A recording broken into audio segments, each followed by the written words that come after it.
I have some opening business, just a little update on the number of listeners we have. Yep. We haven't exactly exploded in popularity, but I just want to emphasise that I've been looking at the numbers and there are still people listening. Wow. Definitely, and some people that we don't know. What? And it could just be the tip of it, because all I have actual figures for is Apple Podcasts and Spotify. And I think, Laura, you listen to the podcast on Apple Podcasts, do you? That's right. Yep, so you're one person in that, but none of the rest of us do, and Wilf doesn't. But I can tell you that in the last 60 days, an episode was played 62 times. Wow. For at least 1 second. Just one episode. Yeah, and in fact, I can tell you the breakdown of those. 23 of those were Death on the Nile, the most recent one, which is a lot more popular than some of the old ones. Drugstore Cowboy was 6. 8 were you reading Song 26 from Polly Albion. So that's good. Eight times? Or 8 people? 8 times that episode has been listened to. Wow. But for at least 10 seconds. Cool. So they might have just listened to the start, decided this sucks, and stopped. But the all-time stats, I can tell you, we've had 61 unique listeners just on Apple Podcasts. And so I don't know how many more on other apps and other services. And that's 1,200 plays total, where any number of those could have been like, turn it on, listen to 10 seconds, decide this sucks and turn it off. Or some of them could have been listen to the whole Oscars episode or whatever. But yeah, that's something to encourage us. That is quite encouraging. Meanwhile, on Spotify, 2 people have subscribed to the podcast. Wow. And that's definitely none of us and not Wilf. Over all time, 87 starts is what we've had. So there have been 87 times when a Spotify user listened to a bit of an episode, of which 35 was 60 seconds or more. Right. And that is across 64 different listeners. So people are just picking these up. People are finding this through, one method or another. There are people listening. Beautiful. Maybe I don't really have to find a job. I'll just live off the podcast. Exactly. We'll make it big on the podcast. When are we going to see some of this in cold hard cash, huh? Yeah. When are we going to start monetising our hobbies? That's the important thing. I'll get some sponsors. Yeah, listen, maybe we should just start now and then apply to them. Like, Yes. I don't know about you, but I love Oral-B toothpaste. Oh. Could there be a better toothpaste? My dentist recommended it to me. Well, now. He said, "Where do you think I'm going to brush my teeth?" "Nowhere. Home, and using Oral-B, just like the ad says." Well, I can tell you that I only ever brush my teeth with Sensodyne. What are you doing? We're going to have two sponsors. separate sponsors, and we're going to make them compete.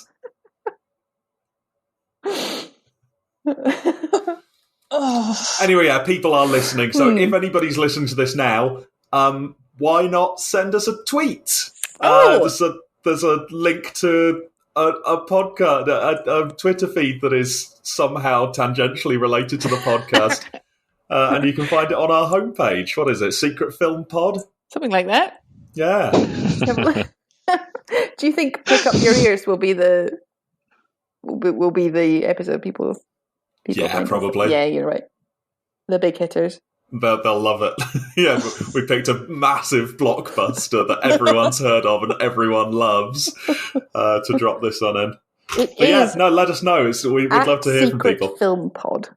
At Secret Film Pod. And if you tweet us saying what film you want to watch, maybe one of us will pick it. Oh, maybe. Maybe I doubt it. I've got a strong list of... Don't say that, not because deviating. Laura will make a Twitter account so that she can make a suggestion. Yes. and then have us pick her suggestion. I know. So anyway, that's the opening business. Just a reminder that this isn't just the four of us and Wilf, but I wish it were. Oh, those are the days.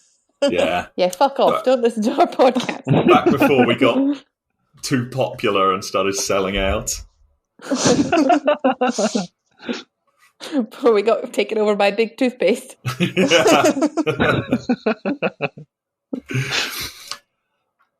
It was a whitewash. Oh, God, no wonder we're popping off. Yeah, no wonder people turn off after 10 seconds. To be honest, I disengage after 10 seconds, so... Oh, you leave it playing, right? Oh, no, I'm talking about while we're recording. Yeah. Oh. Yeah. I just leave mine playing on all my 60 devices for 10 seconds and then I turn it off. Got to boost the numbers.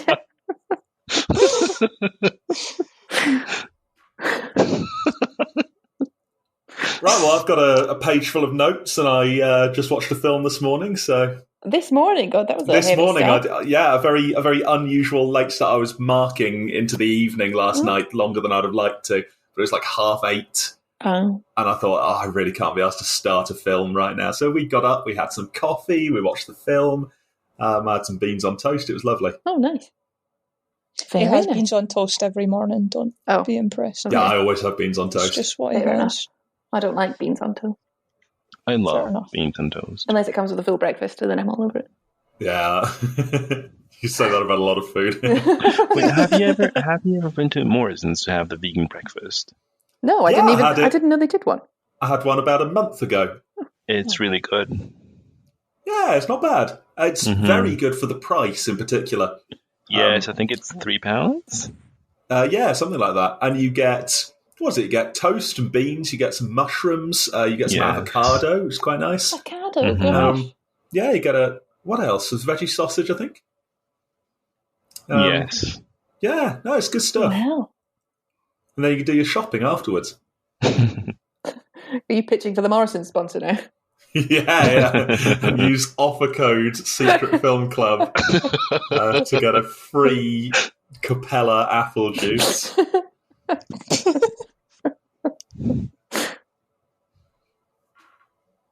Should I play the music? Yes. Yes.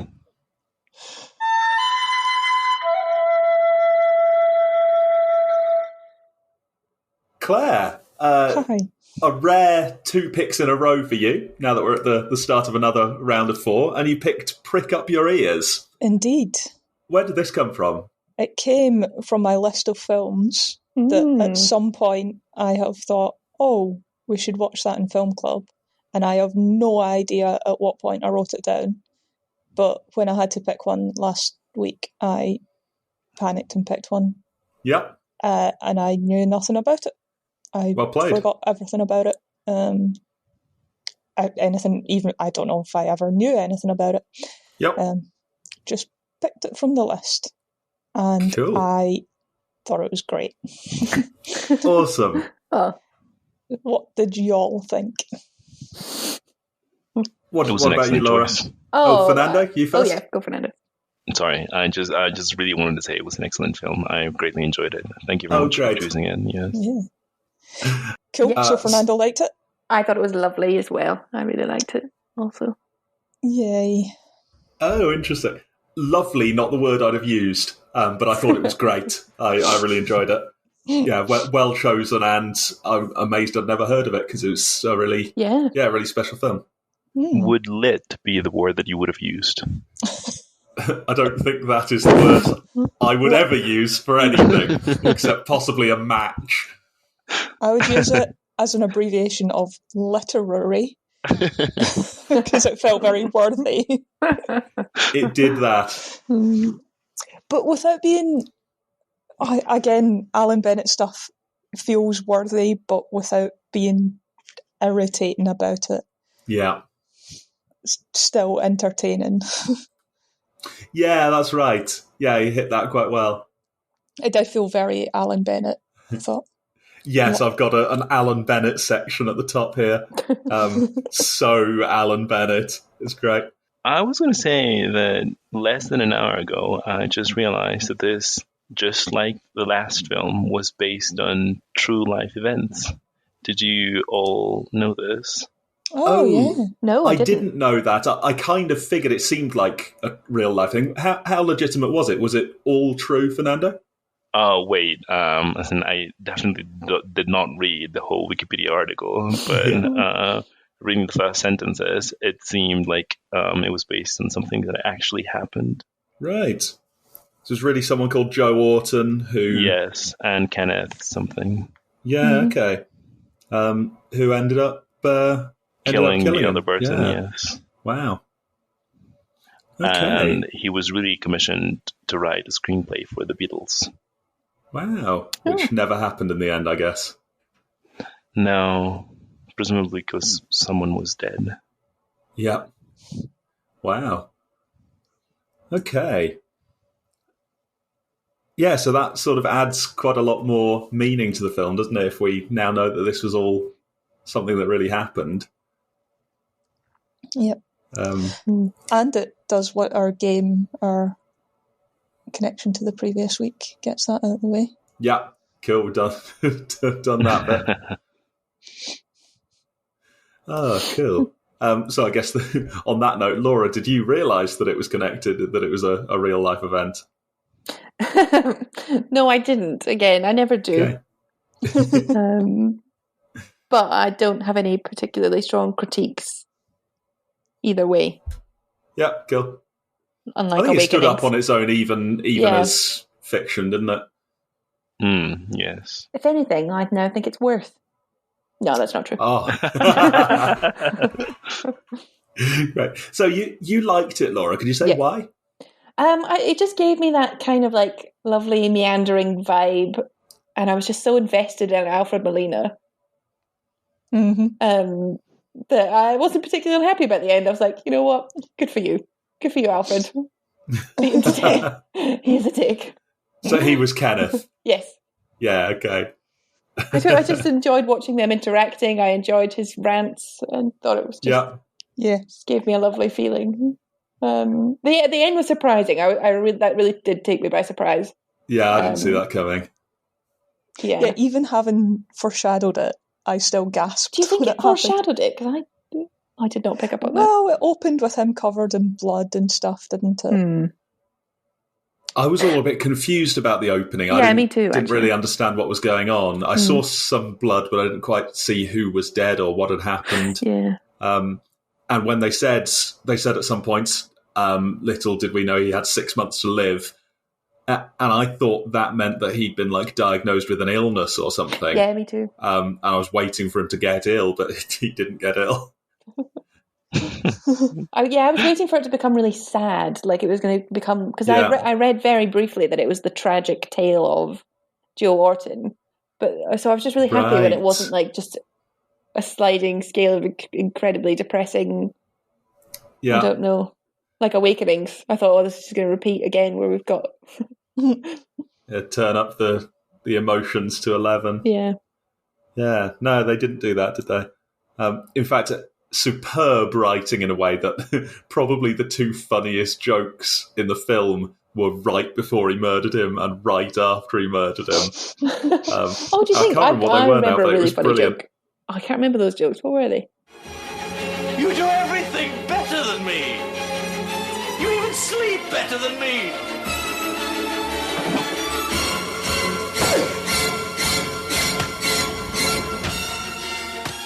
Well, there's a lot of fantastic lines. Again, it was so Alan Bennett. I tell you my favourite line, I think.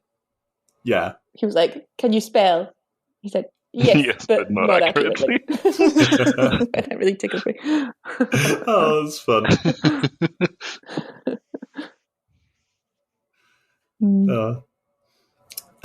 Have we seen other stuff from Alan Bennett?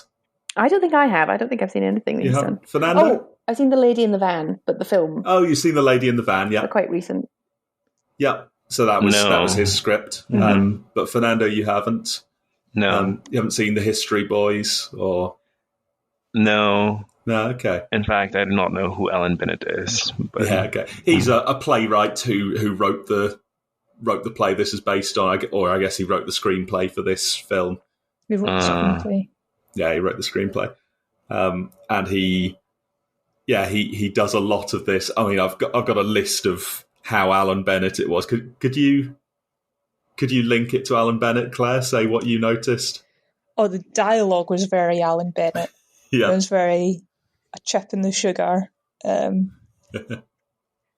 do I mean by that? Maybe you'll be able to describe it better. But it's kind of rambly, but just it felt it's very naturalistic, but also not. It's just a very distinctive way that his characters speak. Every line is surprising somehow, isn't it? Yeah. What else? And sort of poetical in the way that they talk sometimes. Yeah, there's a real rhythm to it. I can't remember when you last touched my cock. Well, I can, actually. It was about 2 years ago. Only I can't remember the actual date. Pity. I could have put it in my diary. The last time Joe touched my cock. Grouse shooting begins. It's quite fanciful. I don't know, just the familiarity of the characters as well. I think he just writes characters very well, makes them very engaging. But not always likeable. Yeah. Yeah. So I've got down he likes to throw in a good shocking line, just as if to try and get censored or something. So they just like right near the start, they're just sort of at the dinner table talking about him having these like sexual affairs with men that he meets. The one of them comes out with, yes, apparently came all over his raincoat. Oh, yes. Just straight in there, so matter of fact, as if anyone would talk about stuff like that. My vagina came up like a football. Do you notice I'm limping? Spilt a hot drink down my dress. My vagina came up like a football. Just in the middle of this conversation. That's very much a line a man would write about a woman as well. So that doesn't chime any bells for... No, that's a line a gay man writes about a woman as well. Maybe needed to do some research on that one. Yeah. The whole monologue on needing 3 days' notice to have a wank. Oh, that was brilliant. Have a wank? Have a wank? I can't just have a wank. I need 3 days' notice to have a wank. You can just stand there and do it. Me, it's like organising D-Day. Forces have to be assembled, magazines bought, the past dredged for some suitably unsavoury episode, the dog-eared thought of which can still produce a faint flicker of desire. Have a wank. Be easier to raise the Titanic. Could have been straight out of The History Boys. It's brilliant.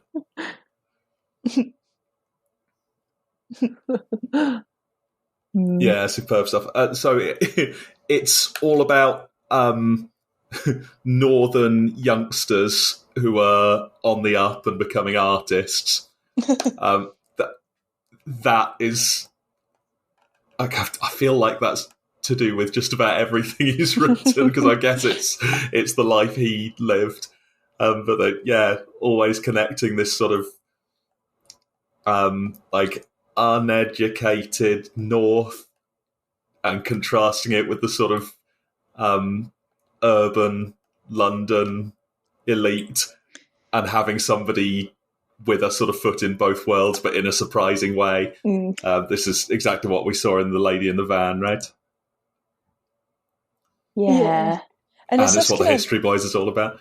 Kind of romanticization of that life, but showing it as quite stark as well and quite unpleasant in its ways. Because there's something, just so romantic about the idea of living in your flat in Islington or wherever it is and just sitting by your typewriter every day. And we think, oh yeah, that's the life of an artist, but actually it's really miserable and cramped and not all that pleasant life. But without making you feel sorry for them for it. Just don't know. Very good. And he deals with power dynamics very well. So History Boys is all about how the boys admire their teacher, but they have power over him in ways. And I thought the relationship between Kenneth and Joel was just fascinating to watch. What is going on with the two of them? Yeah, so when they meet, Kenneth is clearly the dominant partner who's showing John the big scary world, and then fairly early on that flips, doesn't it? Until by the end, Kenneth is utterly the sort of submissive partner. It's a really odd relationship. I didn't entirely like it. A lot of all of that, it was so uneasy, just how they kind of hated each other and they'd get into these fights, but they love each other? They sort of did. There was a lot wrapped up in every scene. Have you seen Wild? No. Have you seen it, Fernando? Oh, yes, I have. Have I seen it? It has... Let me Google the film. Stephen Fry playing Oscar Wilde. Well, in that case, I haven't. Or maybe I have. It reminded me a lot of Wilde's relationship with Bosie. Is that what his name was? Yeah, I think that's right. Who he was madly in love with, but who kind of took advantage of him in some ways and would sleep around and all that sort of thing. But also had this weird admiration and dependence on him as well. I felt like there was a little bit of that in the relationship. But I think there's definitely something in that. And I think it was the same thing, right? This recurring thing right back to ancient Greece. The idea of a love between an older man and a younger man, which I think there was a particular Greek word for that, right? Yeah, what was Achilles' relationship with Patroclus? Patroclus. I'm on Wikipedia now looking at Greek words for love, but I can't see it. Omicron. But yeah, there's this... Sorry? No, I was just saying something nonsensical. I was going to say Omicron. Yes, maybe it's Omicron. What, pederasty? Say again? Pederasty. Pederasty. No, surely not. Doesn't ring a bell, but then I don't know if I would remember it. Oh, I see. It does come up. Yes, you're right. Boy love. I'm only saying male. It because I came up. Yeah. Yeah, that looks about right. Whoa. Not quite right because it's talking about pubescent or adolescent boys, which is not quite the same as what they had, which was sort of a 20-year-old and a 35-year-old. Google says it's a relationship between an older man and an adolescent youth. And I thought that was meant to be like a crime, still a crime, that it's still a crime to be a pederast. I'm not sure if that's a word. So, historically, like in ancient times, like young men, like adolescents were seen as the equivalent of women. They just weren't quite full men. They weren't proper people. Like women aren't ever going to be proper people. Young men weren't quite yet proper people, and so it was seen as acceptable to have a relationship with them. Whereas a pair of lovers of the same age, of the same gender, was a bit weird and gross, I think, for at different periods. I don't know much about it though. Yeah, okay. But yeah, I don't know what ages they mean when they say adolescent. Yeah, so here the ancient Greek style, it describes pederasty as between an adult male and a younger male, usually in his teens.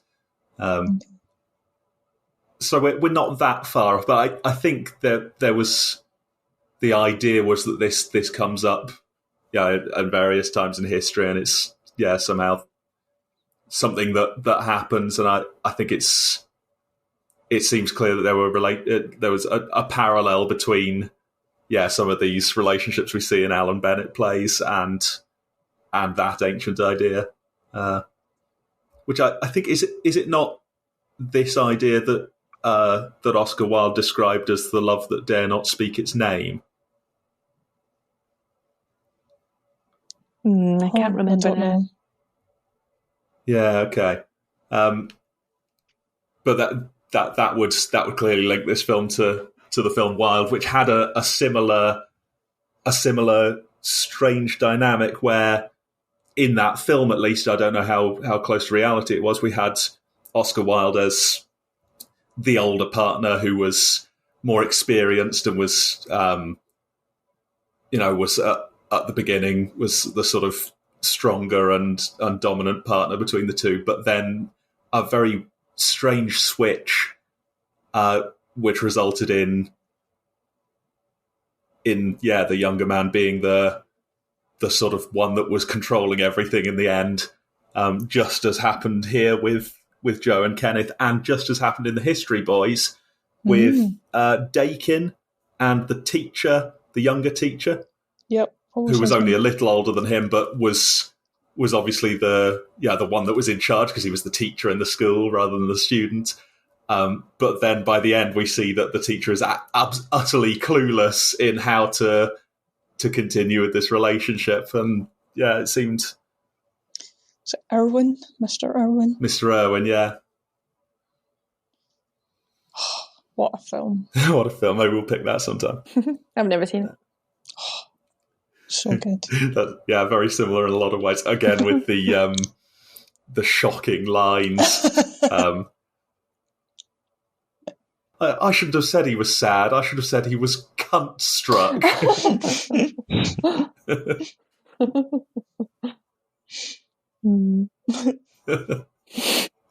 So good. A lot of stuff about wanking as well. The gerund at the end. Yes. We'll remember that for a future one. Anyway, yes, fascinating relationship. Different to the way I was describing, relationships in ancient times, where the young man was seen as the equivalent of a woman, which made it acceptable. Right. They often refer to Kenneth as the wife. Kept talking about not inviting the wife to the of course events and stuff like that, as if he's the woman in the. Yeah, they called him the first wife, didn't they? Yeah, they were talking about that as well. Yeah, it was amazing seeing this. I mean, quite a lot of the themes going through the film were this society that just didn't know how to handle same-sex relationships. There's just people didn't have a concept of it that they could make something of, and that was. Well, they did. Yeah. Friend. Yes. Yeah, exactly. We'll have 2 single beds, please. Yeah. For 15 years. Yeah. But then it was interesting how all the different characters responded to that and how they dealt with it, and some people were utterly disgusted by it. Some people said, I don't care, they can do whatever they like, and some people sort of didn't approve but kind of turned a blind eye, and it was, Some people claimed it was all exaggerated and made up because their sensibilities were too delicate. Yes, it doesn't happen. The manly men were too sensitive. So there's this old story about Queen Victoria, isn't there? Which I think is entirely apocryphal, but it maybe tells us something about people in the past anyway. That there are laws, that there were laws in Britain against homosexuality between men, but there at various times they failed to pass similar laws for women, and the suggestion was it was because the Queen could nobody would even suggest to the Queen that such a thing was possible, and that it was unthinkable somehow.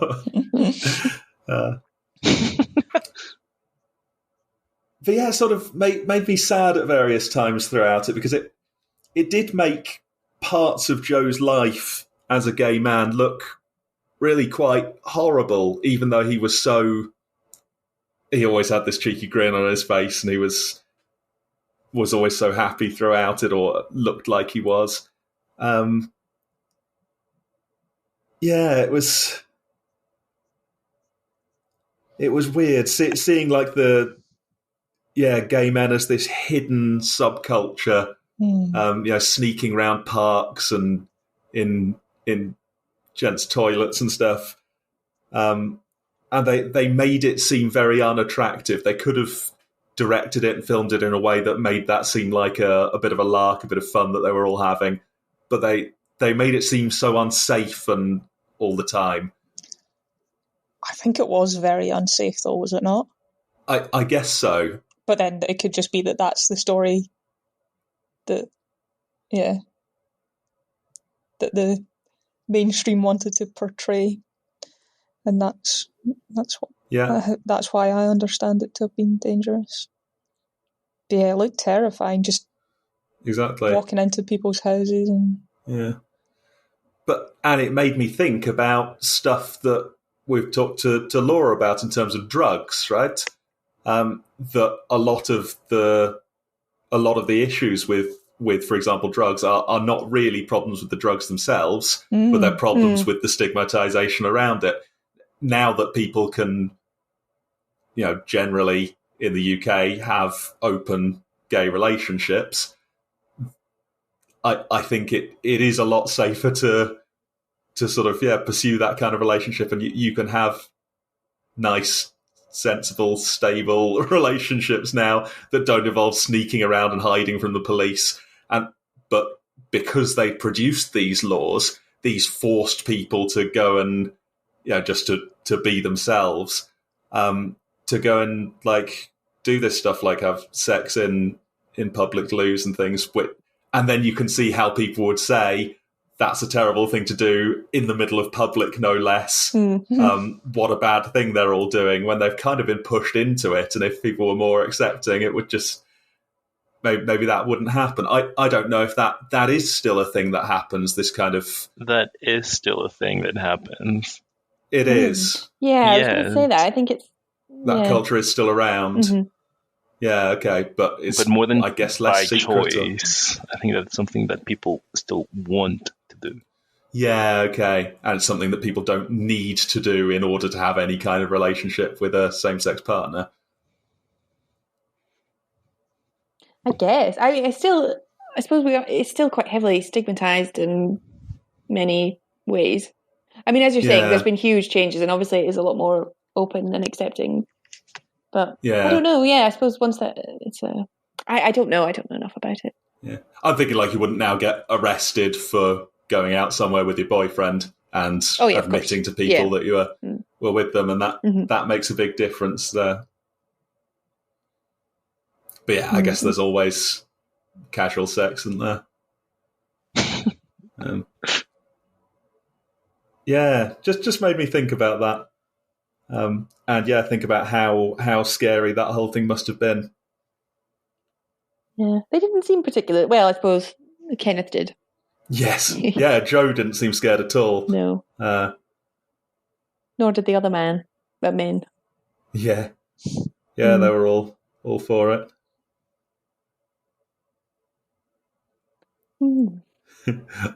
I want to know what the administrative procedure is for a package holiday that includes about 20 gay Moroccans that meet you at the beach as soon as you arrive and hang around with you the whole time. That seemed like he'd arranged that pretty easily.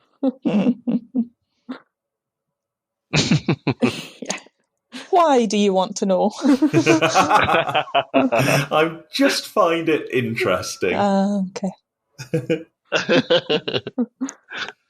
Of course, there was only one truly despicable, outrageous act in this film, and it was the serving of sardines with rice pudding. Oh, God, yeah. What was that about? Do people do that? Was that like a joke? Just don't know. I can kind of see it working, but one of them was having it with jam. Yeah, I thought maybe it was like an old-fashioned thing where it was like a version of a risotto, where it was like a savoury rice pudding. But nope, not with jam. With jam. I guess it was just meant to be like, oh, they're unconventional and they do their own thing. Oh, who knows? It was the 80s, wasn't it? Yeah. I know, but that is filthy. Like, I don't disagree with the concept, but I personally do hate rice pudding. So. Oh, I like rice pudding. I love rice pudding. Disgusting. I quite like sardines. Thanks. I agree with Laura. Don't eat a lot of sardines. What I could do was maybe some, I don't know, corn, mince with a bit of chocolate. Like a spaghetti bolognese with, I don't know. People put chocolate in things, don't they? People put cocoa in a chili. Yeah. Not sweet, though. No, that's true. I went to a friend's house years ago. We had spaghetti bolognese, a standard old-fashioned spaghetti bolognese, and they had a little bowl of raisins on the table to sprinkle on, like Parmesan or something. And it worked really well. It was sort of really nice lift to the quite meaty dish.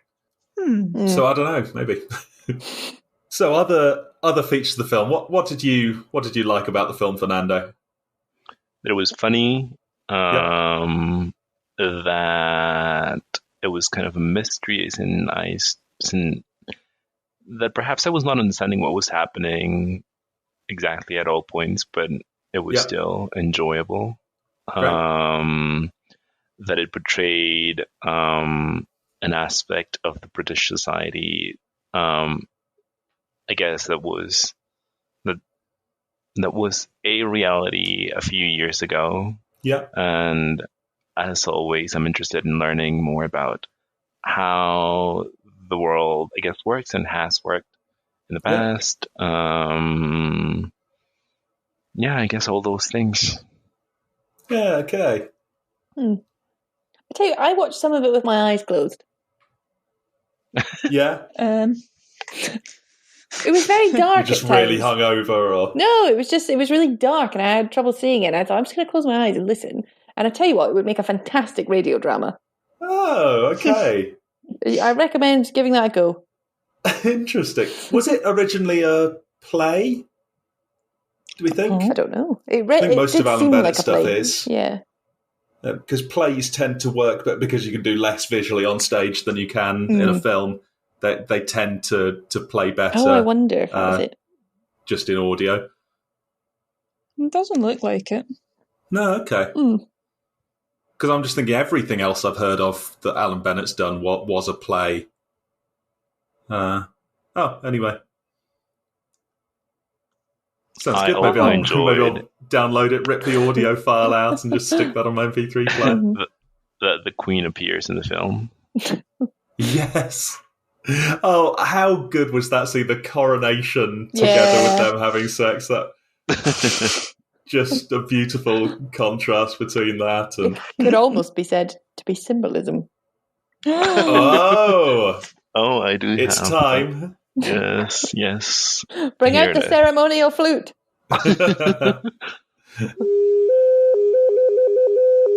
Yeah. Very nice.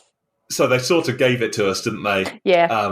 Joe said, "New age is dawning" or something, and then they had a chuckle about it. But also good that because I think the coronation ceremony is like the most ancient and traditional thing that happens, like with all the dukes walking around and anointing with holy oil and stuff like it. It goes back to Alfred the Great's coronation, a lot of the stuff in it. So it was the oldest thing that they could possibly have come up with that was happening in Not 1953. Sorry? Not Christmas. Surely Christmas is older than the coronation. Well, that's true, but Christmas is very commercialised now, Fernando. It's really lost the meaning of what it used to be. Yeah, no, it would be better if they were having sex in a Christingle service. But the coronation wasn't bad. Crowns? Yeah, I quite liked it. Sorry? Crowns. Crowns. Like the crown. She was being crowned. Crown. He was being crowned. Was he being crowned? He was being inducted. Yeah. Anointed. Yeah, it was like his coronation, wasn't it? It was like his coronation, and also the crown is, I suppose, the penis tip. Yeah,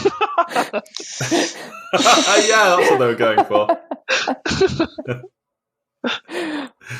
And the Queen was anointed with oil, and he was anointed with... No, I can't think of anything. That's where it runs out, doesn't it? Yeah. No, that's just literally nothing I can think of. Yeah, good contrast anyway. Good. Any other symbolism we can think of? Oh, I'm sure there were loads, but no. I think, like Claire said, it was pretty straight a lot of the time. Do you think? They were so choppy. We were always chopping back and forth. There must have been loads of... Yeah, but it was character focused, wasn't it? Yeah, true. We'd see things about the character. There wasn't a lot of visual stuff going on. So much the film was just people talking in a flat. Yeah. Is there something in... He's a playwright. What is it you can say about playwrights? He's sort of thinking up things for other people to do. Nah, I'm not sure.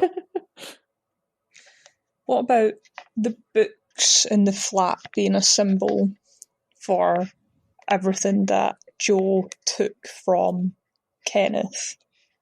Once he'd done all the book learning, he'd lost his use for Kenneth and sort of left him to wallow. I don't think that actually works. Okay.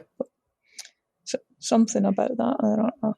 Yeah, and they were taking the books from the library and giving them back ruined, weren't they? Was Joe doing the same thing with Kenneth? Yeah, just taking... Ultimately. Yeah. He even robbed him of his hair. He did. Oh, bless him with his wig. I wig. liked his wig, yeah. That was nice. And I loved that he did... It was little things like that made me think that he kind of did love Kenneth. Setting up this whole scenario where Kenneth would get picked up by the guy and paying the guy to go and sleep with him so that he would think that his hair looked good. Yeah, that was nice. Again, one of the best lines in the film. It's like, is he bald? No, he wears a wig. Yes. Oh, so amazing.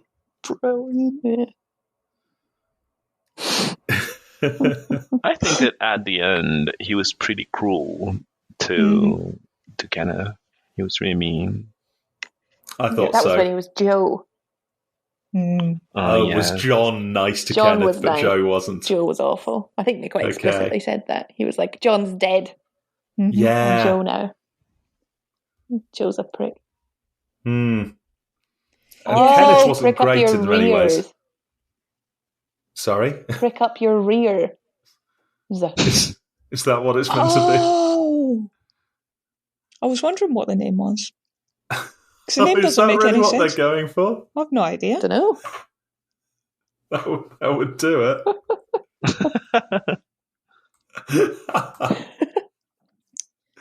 Whew. So is this what happened then? So Kenneth was in love with Joe. Wait, was this a gay film?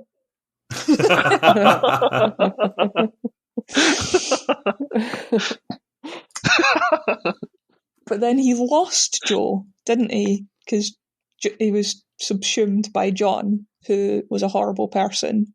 Mm. But he clung on to this being that was once Joe. You mean John? John, yeah. Could have picked a different, of all, you've got the whole world of names to choose from.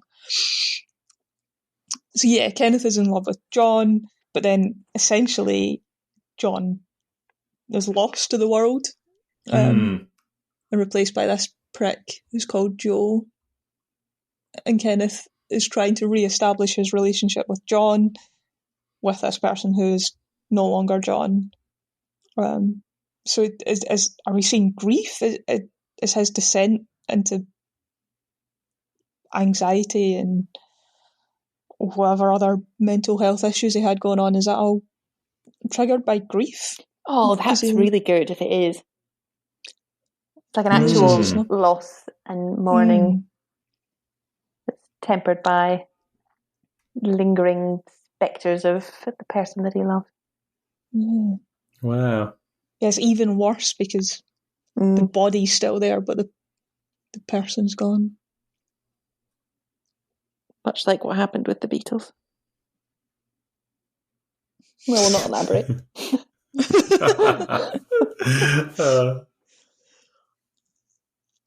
Oh, and that's why it was Paul that came in the car to pick him up. Yeah. Perfect. Oh, that bit was sad. Got the flats already. Yeah. Oh, Kenneth, you're going to have such amazing stories about the time someone else met Paul.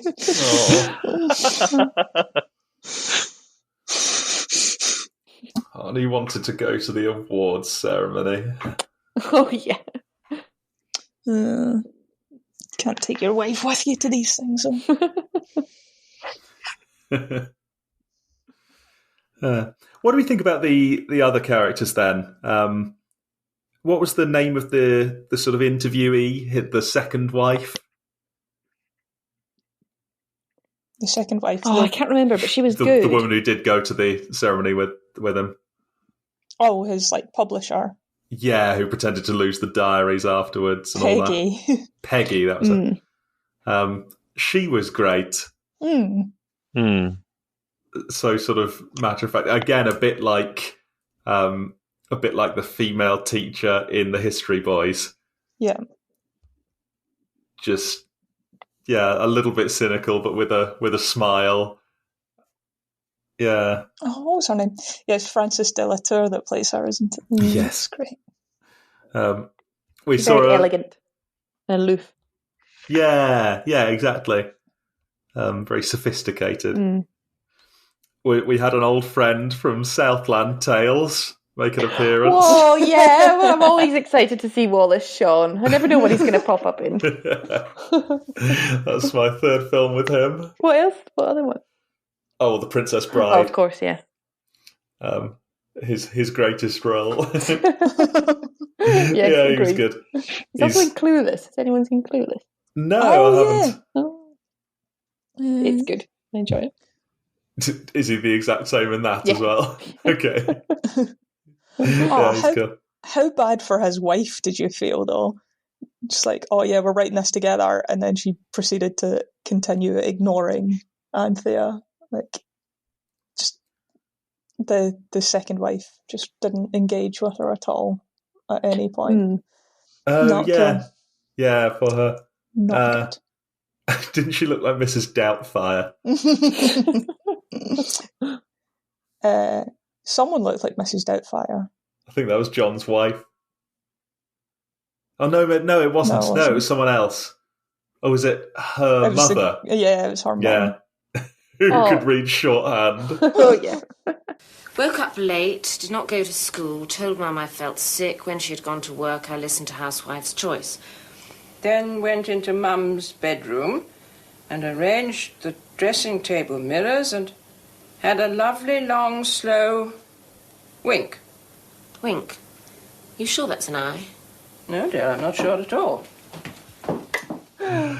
Wink. Had a long wink. I'm sure that's an I. No, I'm not sure. I'm not sure at all. Oh, very good. I think Robin Williams, on the topic of... oh, wait, no, I've forgotten. I don't know where that thought came from. I think Robin Williams would have been good in this. Oh, who would he have been? Kenneth. I can't see it. Can you not? I can. I've never seen him play a role badly, but or Joe. He kind of plays Joe in The Birdcage, but a much nicer Joe. Oh, which I haven't seen. Interesting. Robin Williams doesn't play a lot of baddies, does he? Doesn't play a lot of mean people. No, maybe 1 Hour Photo. He's a bit of a rebel in that. Yeah, okay. I've not seen that in years. Yeah, me neither. I don't think I liked it. Yeah. Oh, we won't watch that then. Well, don't let me put you off. I never take your feelings into consideration with my picks. So. Quite right.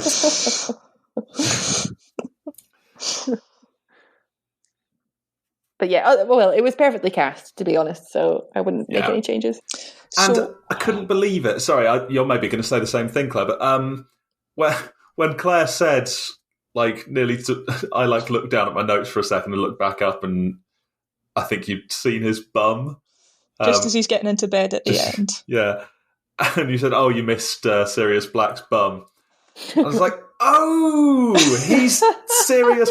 But I remember this happening he's called Gary Oldman, isn't he? Yeah. And I remember this happening with him before, because I think he's in the Batman films. Yeah, he's Commissioner Gordon. But in that, and in Harry Potter, and in this, as far as I could tell, just completely different guy. Which I guess means he's a great actor. Yeah. He's not, and I guess they're quite different time periods or something, I don't know. But I wouldn't have recognised him in a million years. He's a chameleon. Yeah. Exactly. Played Churchill quite recently, I think. I've not seen him though. Oh yeah, I saw the first 10 minutes of it and turned it off because I thought it was rubbish. But yeah, again, I wouldn't have recognised him. He's American, right? No, I don't. Oh wait, maybe I have no idea. I was just always assumed he was British, but maybe not. Yeah, I think he's English. Yeah. Oh, okay. He's had some abuse allegations against him. Oh no. Really? Yeah. Apparently in the 60s he was in this abusive relationship with a man he lived with in Islington. Yeah, I'm surprised to have seen him in recent things because I thought he died.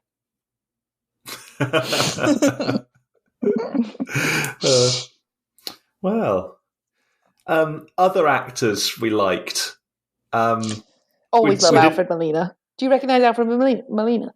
Kenneth? No, I didn't. What? You didn't recognise Doc Ock? Doc Ock. Is he a Dr. Superman? From Spider-Man. Spider-Man 2. Spider-Man. The villain. From Spider-Man 2. Oh, okay, that's him. I saw Spider-Man 2 once, and I have to say it didn't make a big impression on me. Fair. It's absolutely shit. I've seen the first one like 100 times.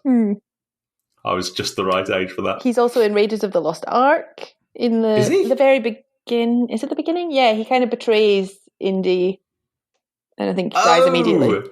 Yeah, he's the one that, throw me the idol. Yes. You throw me the idol, I'll throw you the rope. Bad luck, Dr. Jones. Exactly. Yeah, that guy. Yeah. Oh, cool. I didn't know that was him. Yeah.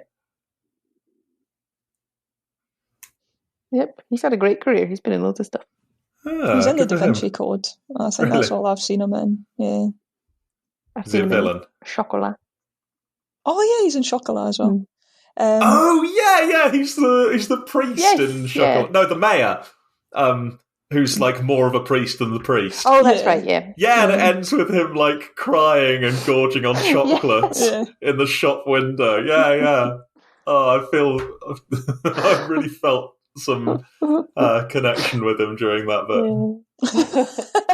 Yeah. Oh, great stuff.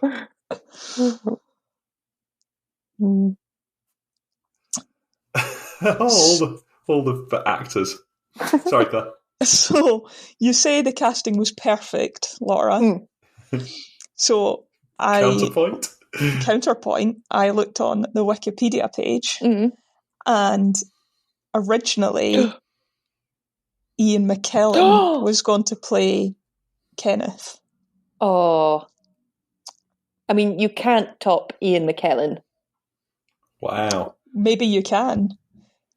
Originally, instead of Vanessa Redgrave as Peggy, it was going to be Maggie Smith. Oh, man. That would have worked. But she did not want to perturb her sons by starring in a film that featured homosexual promiscuity and murder. For fuck's sake, Maggie. Wow. 80s, eh? Different time. Yeah. Has she appeared in any films that included homosexuality or murder since? Apart from Harry Potter. Yeah. No. Harry Potter. Jinx. Oh, what was that one about? Was it called? It was the thing with Michael Palin that we watched on our honeymoon. That had Maggie Smith, and I think was probably older than this. That was a film about a. I should have got a leg to stand on. So I guess there was no homosexuality, but yeah, the film about it was homosexual promiscuity. She had issue with. Okay. Because there was a lot of heterosexual promiscuity in The Missionary. Oh, so there was in the prime of Miss Jean Brodie. Oh, which I've still not seen. Gosh, she's just a bigot. Wow. Maybe she's come along. She's changed with the times. Surely. Yeah. You see that touch of wisdom in her eyes.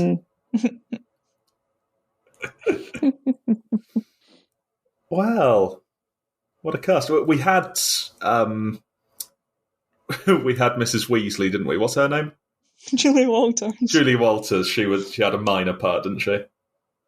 She was Joe's mum. Yes, that was it.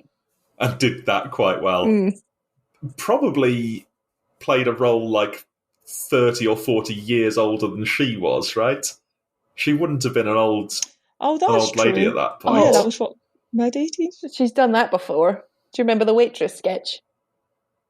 No. The Victoria Wood, which she plays an old waitress. Oh. Ready to order, sir? I don't remember that. Oh my god, it's so fun. I'll have to send it along. It's the funniest. And that was a long time ago, was it? That was in the 80s. When she, so she was pretty young then. Oh, she does have quite a sort of old woman's face. When was she in Educating Rita, playing a 25-year-old? Yeah, that was around the same time, right? Yeah. Mid-80s? I think so. She's good, Julie Walters. Yeah. Good. I feel like films like this get... I think, like, by being artistic and by being about the world of theatre and stuff, they attract a lot of actors who probably wouldn't do a similar thing for the same amount of money, except that it's some like it's BBC Shakespeare. Yeah, exactly. Like you see them doing Shakespeare in like tiny theatres, making almost nothing because they want to boost their credentials with something worthy. Not Wee Geordie, that's not what he would do, whatever his name is. Who's Wee Geordie? From Whiskey Galore. I'm not one of these actors you'll find in a dive bar. Oh yes, Gordon Jackson. That's his name. Do you know, it really changed my life, that interview. It really made me view everything differently. You remember, what was his name in Whiskey Galore? The guy who's... Geordie, is it not? Oh, Georgie. George, yeah. Yeah, George. Me, George. I saw him doing like a TV interview in the 70s where they were asking him about his love of acting, and he said, I don't have a love of acting. And I said, "What? But I mean, you're an actor." And he said, "Yes, but it's a job. It's like any job. I mean, it's fine. It's even a good job." But he said, "But you won't find me doing it in some pokey little theatre on the weekend for the sake of art. And I expect I'll retire as soon as I can afford to." It made me think, like, yeah, you can have a successful career in something without it being your whole life. And that's how I feel about my career as well. I think I have a good job, but I'm not going to be doing this for the rest of my life on the weekends and stuff.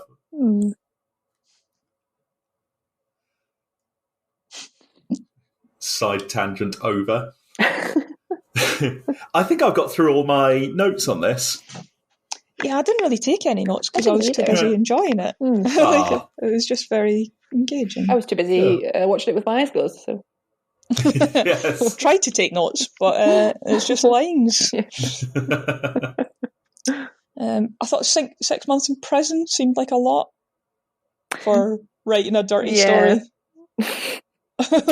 Yeah, what exactly were they convicted of? Vandalism? Lewdness or something. Oh, right. Yeah. I thought there was some... Yeah, was it some connection to homosexuality? That's what it felt like to me, like it was just a trumped-up charge. Mm. Oh, yeah, and maybe that's the reason they did it, but they weren't actually convicted for that. Yeah, okay. Yeah, the librarian was again, quite a funny villain. Who, again, was just like the headmaster in the History Boys. Yeah. God, get some new characters, Alan. Yeah, exactly. Yeah, so it seems like this was like the first draft. Nice to see Richard Wilson making an appearance as well as a psychiatrist. I don't know who that is. Okay, no, I didn't recognise him. The I Don't Believe It guy. Oh! From One Foot in the Grave. From Father Ted. I don't know. Mm-hmm. Also when Merlin. Sure. Plays Gaius. Oh, yes. Yeah, okay. Yeah. Good film. Overall, good film. Well chosen. Thank you. Yeah, thank you. That was completely random, but I'm glad we all enjoyed it. Yeah, nailed it. I knew this was going to be a good one when I looked it up on Just Watch, and the only option was watching it on BFI Player. I was like, this is going to be this is very film club BFI Player. I watched it on YouTube. Okay. I saw it on YouTube. Well, as in, I saw that it was on YouTube, but then I was like, wait, is this the actual film? And decided to watch it on Amazon instead. Yeah. It's on Amazon. Oh, I couldn't find it, or I didn't see it on Amazon. It's £8 on Amazon. Yeah, it's 7 something. Yeah, okay. Maybe I didn't watch the right film. Maybe not. This is all just a big coincidence. With them flying off in the car while there was a fairground and the dog died. We go together. We go together like lava, lava, lava. Yeah. No, that was the right film. Yeah, okay, good. Any closing thoughts? None from me. Nope, I think I've said everything. Yeah. Great stuff. Thanks for picking it. I just would like to say once again that I really enjoyed this film. Good. Great. Excellent. Lovely. Don't often get all of us like it, do we? That's true. No, in fact, I think this is the first film that we all like. Yes. First ever. In fact, I no longer like it. It's too mainstream. Something feels wrong, yeah. Will said he likes it best when we argue, so we should probably have a bit of an argument. No, we shouldn't. I'll pick Zulu next week. You would say that. Zulu. I'll pretend I don't hate it. Should I play the music? Yeah. Lovely.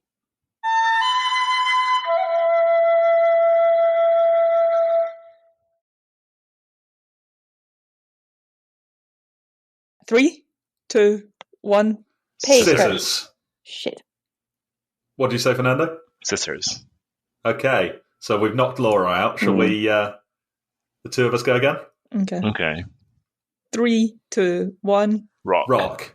Oh, 3, wow. 2, 1. Paper. Wow, how intense. This is just being too intense. I can no longer play. Perfect. All right, Fernando. No, it's fine. Just try and lose this time. 3, 2, 1. Rock. Wow. I thought for sure you'd go scissors. This was epic. I thought it was foolproof. This was epic. Well, do you have a film for us? I do have a film. It is Heartbeats, 2010. Heartbeats. Ooh.